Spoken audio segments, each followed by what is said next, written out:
Brace த Lord. இன்றைய தியானம் நீதிமொழிகள் 4:20-27 வரை. என் மகனே, என் வார்த்தைகளை கவனி, என் வசனங்களுக்கு உன் செவியை சாய். அவைகள் உன் கண்களை விட்டு பிரியாதிருப்பதாக. அவைகளை உன் இருதயத்துக்குள்ளே காத்துக்கொள். அவைகளை கண்டுபிடிக்கிறவர்களுக்கு அவைகள் ஜீவனும் அவர்கள் உடலுக்கெல்லாம் ஆரோக்கியமும் ஆம். எல்லா காவலோடும் உன் இருதயத்தை காத்துக்கொள். அதனிடத்தினின்று ஜீவ ஊற்று புறப்படும். வாயின் தாறுமாறுகளை உன்னை விட்டு அகற்றி உதடுகளின் மாறுபாட்டை உனக்கு தூரப்படுத்து. உன் கண்கள் நேராய் நோக்க கடவது. உன் கண்ணிமைகள் உனக்கு முன்னே செவ்வையாய் பார்க்க கடவது. உன் கால் நடையை சீர்தூக்கிப்பார். உன் வழிகள் எல்லாம் நிலைவரப்பட்டிருப்பதாக. வலதுபுறமாவது இடதுபுறமாவது சாயாதே. உன் காலை தீமைக்கு விலக்குவாயாக.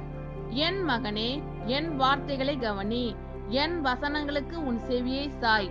அவைகள் உன் கண்களை விட்டு பிரியாதிருப்பதாக. அவைகளை உன் இருதயத்துக்குள்ளே காத்துக்கொள். அவைகளை கண்டுபிடிக்கிறவர்களுக்கு அவைகள் ஜீவனும் அவர்கள் உடலுக்கெல்லாம் ஆரோக்கியமும் ஆம்.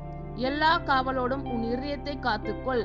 அதனிடத்தினின்று ஜீவ ஊற்று புறப்படும். வாயின் தாறுமாறுகளை உன்னை விட்டு அகற்றி உதடுகளின் மாறுபாட்டை உனக்கு தூரப்படுத்து. உன் கண்கள் நேராய் நோக்க கடவது. உன் கண்ணிமைகள் உனக்கு முன்னே செவ்வையாய் பார்க்க கடவது. உன் கால்நடையை சீர்தூக்கிப்பார். உன் வழிகள் எல்லாம் நிலைவரப்பட்டிருப்பதாக. வலதுபுறமாவது இடதுபுறமாவது சாயாதே. உன் காலை தீமைக்கு விலக்குவாயாக. ஆமேன். கர்த்தர் உங்கள் அனைவரையும் ஆசீர்வதிப்பாராக.